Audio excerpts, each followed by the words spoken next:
হরে কৃষ্ণ। আজ আপনাদেরকে শোনাব রাখালের কাহিনী।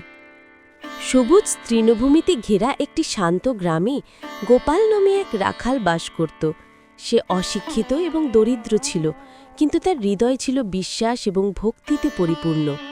প্রতিদিন সে তার গরুগুলিকে চড়াতে নিয়ে যেত এবং বাড়ি ফিরে আসার আগে ভগবান বিষ্ণুর উদ্দেশ্যে এক পাত্র তাজা দুধ উৎসর্গ করত। যদিও গ্রামে কোনো বিশাল মন্দির ছিল না, গোপাল কাছের একটি জঙ্গলে যেতেন, যেখানে তিনি একটি সাধারণ পাথর স্থাপন করতেন, যা তিনি প্রেমের সাথে ভগবান বিষ্ণু হিসেবে পূজা করতেন।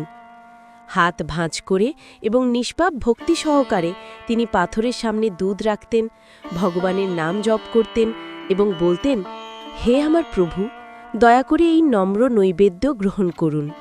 এরপর একদিন একজন ভ্রমণকারী ঋষি গোপালকে এই সহজ কাজটি করতে দেখেন। কৌতূহলী হয়ে তিনি জিজ্ঞাসা করেন, তুমি কি সত্যিই বিশ্বাস করো যে ভগবান এই দুধ পান করেন? গোপাল দৃঢ় বিশ্বাসের সাথে উত্তর দিলেন, হ্যাঁ, প্রতিদিন আমি দুধ রেখে যাই, আর পরে যখন ফিরে আসি তা শেষ হয়ে যায়। অবশ্যই আমার প্রভু তা গ্রহণ করেন। ঋষি বিষয়টি পরীক্ষা করার সিদ্ধান্ত নিলেন। তিনি দেখার জন্য একটি গাছের আড়ালে লুকিয়ে পড়লেন। গোপাল চলে যাওয়ার পর তিনি দেখতে পেলেন একটি বন্য প্রাণী এসে দুধ পান করছে। পরে ঋষি গোপালের মুখোমুখি হয়ে মৃদু হেসে বললেন, হে সরল মানুষ, তোমার দুধ বিষ্ণু পান করে না, এটি একটি বনজ প্রাণী। গোপাল ভগ্ন হৃদয়ে নিচের দিকে তাকালো, তার চোখে অশ্রুতে ভরে উঠল। তাহলে আমার প্রভু কি কখনো আমার নৈবেদ্য গ্রহণ করেননি?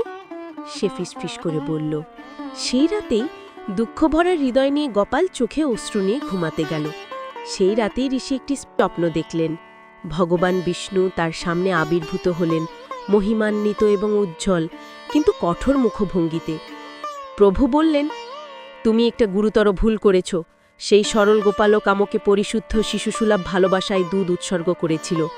আমি ব্যক্তিগতভাবে আমার সৃষ্টির রূপের মাধ্যমে তার নৈবেদ্য গ্রহণ করেছিলাম। তুমি তোমার সমস্ত জ্ঞান থাকা সত্ত্বেও তার ভক্তি চিনতে পারোনি। জেনে রাখো, আমি পাথরে বা সোনায় বাস করি না, বরং আমার প্রেমময় ভক্তির হৃদয় বাস করি। ঋষি কাঁপতে কাঁপতে জেগে উঠলেন, উপলব্ধিতে অভিভূত হয়ে। ভোরবেলায় তিনি গোপালের কাছে ছুটে গেলেন, তার পায়ে পড়ে ক্ষমা প্রার্থনা করলেন। আপনি একজন প্রকৃত ভক্ত, আর আমি ভক্তিহীন একজন নিচক পণ্ডিত। সেই দিন থেকে গ্রামবাসীরা গোপালকে সম্মান করতে শুরু করল। সে একই রকম ছিল, নম্র, মৃদুভাষী এবং ভগবানের প্রতি ভালোবাসায় পরিপূর্ণ। যখন তিনি মারা যান, তখন তার দেহ থেকে একটি উজ্জ্বল আলো বেরিয়ে আসে এবং একটি দিব্য রথ তার আত্মাকে বৈকুণ্ঠে নিয়ে যাওয়ার জন্য উপস্থিত হয়। আমরা এখান থেকে শিখতে পারি, ভক্তি সহকারে দেওয়া হলে ভগবান সহজতম নৈবেদ্যও গ্রহণ করেন। পরিশুদ্ধ ভক্তি আচার অনুষ্ঠান বা জ্ঞান দ্বারা মাপিত হয় না, বরং প্রেম এবং আন্তরিকতা দ্বারা মাপিত হয়। প্রভু অহংকারীদের চেয়ে নম্রদের কাছে নিজেকে আরও সহজে প্রকাশ করেন।